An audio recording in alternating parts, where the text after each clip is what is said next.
안녕하세요 여러분, 도쿄명식입니다. 바로 오늘 테슬라 실적이 발표가 되었는데요.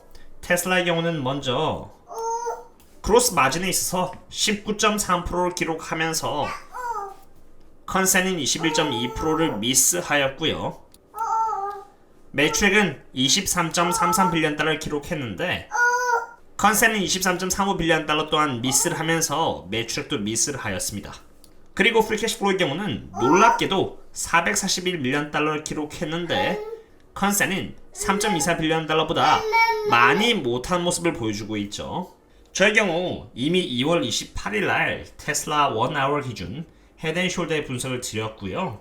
주가가 이렇게 190달러 아래로 하락하면은 헤드앤숄더 확정이라고 하였으며 갭을 채우러 나갈 수 있기 때문에 보수적으로 봐야 한다고 분석을 드린 바 있습니다. 그리고 연결해서 이렇게 3월 9일날에는 여기 헤드앤숄더가 형성이 되었고요. 144달러까지 굉장히 큰 갭이 존재한다고 분석을 드렸으며 4월 4일날에는 딜리버리 넘버가 발표가 되었고 6% 정도가 하락을 했는데 만약 주가가 190달러 이하로 내려간다면은 테슬라 주가는 166달러의 범위까지도 하방 압력을 받을 수 있다고 그 기준을 멤버십 분들께 제시를 드렸고 지금 166달러 위치에 있는 그런 상태입니다. 그리고 4월 17일 테슬라의 실적이 발표되기 며칠 전날 애널리스트들이 예측하고 있는 어닝 벌쉐와 매출액 그리고 그로스 마진과 함께 생각보다 다운그레이드된 가이던스를 공유드렸고 차트 관점에서 바라봤을 때 여기 RSI는 계속 하락하는 방향으로 내려가고 있고 실적 발표를 끝으로 이렇게 165달러에서 166달러에 저항이 잡혀 있으니 이게 깨진다면은 갭을 채우러 145달러까지도 하락할 수 있다라고 과거와 동일한 차트 분석을 드렸습니다. 물론 이러한 차트 분석을 떠나서 이미 밸류에이션 관점에서 바라봤을 때 P/E 멀티플은 45배이고 영업현금 흐름 기준으로는 38.97배일 만큼 굉장히 고평가이니 조심해야 하며 매크로 기준에서 바라봤을 때도 나스닥은 굉장히 고평가이므로 조심해야 한다고 지겹도록 말씀드린 바 있습니다. 물론 이러한 흐름 속에서 주가가 올라가거나 또는 말아 올릴 때마다 저를 조롱하신 분들이 굉장히 많으셨습니다만 인플레이션으로 해서 차값이 올랐다면은 인플레이션이 상대적으로 금리 인상으로 인해서 가라앉을 때 가격 하락과 함께 마진율에 타격이 생기는 것이고 그것은 밸류에이션에 있어서 안 그래도 고평가인 상태에서 멀티플 컴프레션이 생길 수 있는 원인이 되는 것입니다. 포모가 있으셨겠지만 그 포모를 이겨내고 이렇게 올랐을 때 꾸준히 자신의 포지션을 유지하셨거나 혹은 팔아서 차익을 조금 내고 그 포모를 참으셨다면은 다시 주가가 상대적으로 적정 주가에 왔을 때 주식을 다시 취득할 수 있는 기회는 생기며 그 기회는 자신의 투자 기준이 주가의 흐름에 있는 것이 아니라 기업의 밸류에이션에 있고 대응을 하는 기준이 잡혀 있다면 꾸준히 모아나갈 수 있는 것입니다. 제가 매번 위험하다고 말을 할 때마다 제게 언제 그 위험이 찾아오냐고 하시는데 저야 몇 달 전부터 꾸준히 현금을 모아나가면서 이러한 리스크에 충분히 대비를 해두고 있었고 이제 저는 제 기준에 맞게 합리적으로 선택할 수 있는 기회가 왔다고 봅니다. 물론 그 기준은 3번으로 나누었는데 이런 부분은 제가 미리 텔레그램에 공유를 해두었으니 텔레그램을 참고하시면 되겠습니다. 저는 멤버십 분들 상으로 텔레그램을 운영하고 있는데요. 이 공간에서만큼은 함께 같은 마음으로 모이신 투자분들이 많은지라 제가 최대한 눈치를 안 보고 스스럼 없이 데이터들을 공유하고 있습니다. 매크로 관련된 데이터인 ISM 서비스 인덱스나 장단기체 스프레드에 대한 해석 및 다양한 선행 지표를 이용해 앞으로의 전망들을 바라보고 토론함은 물론 차트에 있어서 라이징 웨지 패턴 등의 차트 분석 그리고 해치 펀드나 기관들에게 공유되고 있는 내부자 데이터 등 지금까지 약 1092여 개의 데이터 등에 대해서 반복적으로 업데이트를 하고 토론하면서 매크로를 추적하고 각 개별 기업에 대한 분석을 통해서 기관 관점에서도 세심하게 바라보면서 함께 투자를 하면서 투자를 해나가고 있는데요.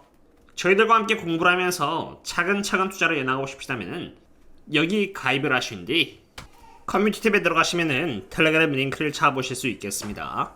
그럼 이제 다시 돌아와서 Fed Funds Future Rate를 보도록 하겠습니다.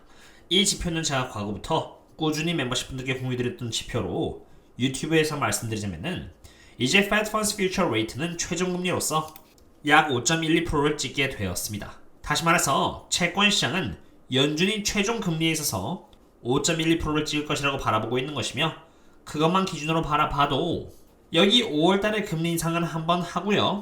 6월달에도 금리 인상을 할 것이라고 예측을 하고 있는 것입니다.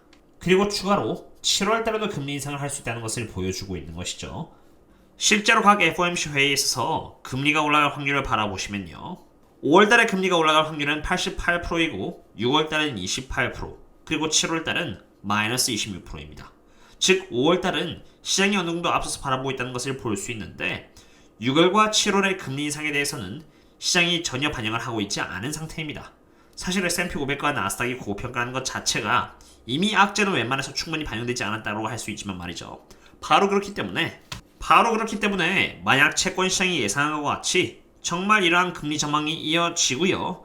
심지어 인플레이션 데이터가 꾸준히 핫함을 보여준다면은 이러한 초록색 지표는 과거 4월 12일 기준 파란색 지표가 어느새 초록색 지표의 위치까지 순식간에 올라간 것처럼 더 올라갈 수 있으므로 당연히 조심해야 하는 것입니다.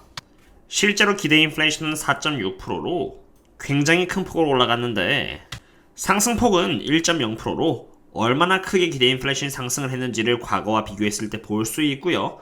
객관적으로 인플레이션은 얼마나 끈질기게 지금 시장에 머물러 있는지를 볼 수가 있는 것입니다. 연준은 2023년까지는 피벗을 생각하고 있지 않다고 말을 했는데 그럴 만한 이유가 충분히 있는 것입니다. 그리고 바로 그러한 이유에서 여기 팁스는 며칠 동안 꾸준히 하락을 하고 있습니다. 팁스는 나스닥 QQQ의 선행 지표로 팁스가 하락하면은 나스닥은 결국 하락하게 되어 있고 테슬라가 하락을 해주면서 나스닥은 하락을 시작하였는데 팁스의 추세를 봤을 때 그 하락이 단지 하루 만에 끝날 것이라고 생각되지는 않겠습니다. 그리고 세금이 거치면서 여기 TGA가 이렇게 상승을 하고 있는데요. 한때 80빌리언 달러밖에 없었던 TGA가 어느새 252빌리언 달러까지 오르게 되었습니다. 참고로 하얀색이 바로 TGA고요. 오렌지 색깔이 바로 S&P 500인데 유동성에 대한 부분은 아마 제 채널에서만 설명을 하는 걸로 알고 있습니다만 TGA는 재무부 곳간으로 4월달 텍스 위크라는 기간 때 세금이 거치면서 시장의 유동성이 급격히 빠질 수 있다고 멤버십 분들에게 설명을 드렸고요. 실제로 TGA 분석과 같이 상승을 이렇게 했습니다. 지금까지 과거의 패턴을 보시면은 TGA가 상승을 하면은 당연히 S&P 500에서 유동성이 빠진 만큼 주가는 이렇게 하락을 해왔고요. 반대로 TGA가 빠지면은 유동성이 풀리는 것이기 때문에 S&P 500은 이렇게 상승을 해왔습니다. 지금 TGA는 다시 이렇게 가파른 각도로 상승을 해나가고 있는 상태에서 즉 유동성이 빠져나가고 있는 상태에서 S&P 500은 여기 이렇게 힘겹게 상승을 이어나가고 있는데요. 지금 이런 상태에서 또 무한 매수를 하고 싶으시다면 말리지는 않겠지만 TGA가 이렇게 차오르고 있는 상태에서 S&P 500이나 나스닥에 있어서 이런 것들은 명확한 리스크인 것입니다. 참고로 3월 31일부터 오늘날까지 S&P 500은 고작 1%밖에 안 올랐기 때문에 힘겹게 상승을 이어나가고 있는 것이 맞습니다. 그리고 마지막으로 제가 멤버십 분들께만 매일 공유드리는 이 옵션 현황을 보겠습니다. 보시면은 지금 주가는 이 위치에 있는데요. 보시면은 지금 주가는 여기 4155에 위치해 있는데요. 콜월은 4200으로 변함이 없습니다. 꾸준히 변함이 없었죠. 2023년 내내 이렇게 하락한 걸 제외하고는 계속 변함이 없었습니다. 즉 아무리 S&P 500이 많이 상승을 해봤자 4200이라는 한계점이 거치지 않는 이상은 주가가 상승을 할 수가 없다는 것입니다. 만약 4200이라는 한계점이 높여졌다면 제가 멤버십 분들께 인폼을 드렸었겠죠.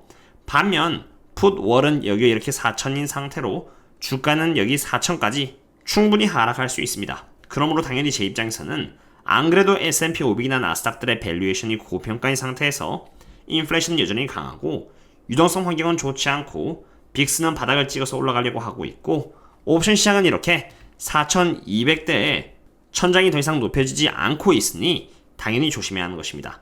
조심하면 돈을 벌 수 없다고도 말씀하시는데 조심했기 때문에 현금을 지킬 수 있었던 것이고요. 현금을 갖고 있기 때문에 테슬라가 폭락을 이어나갈 때 매집을 할 수가 있겠습니다.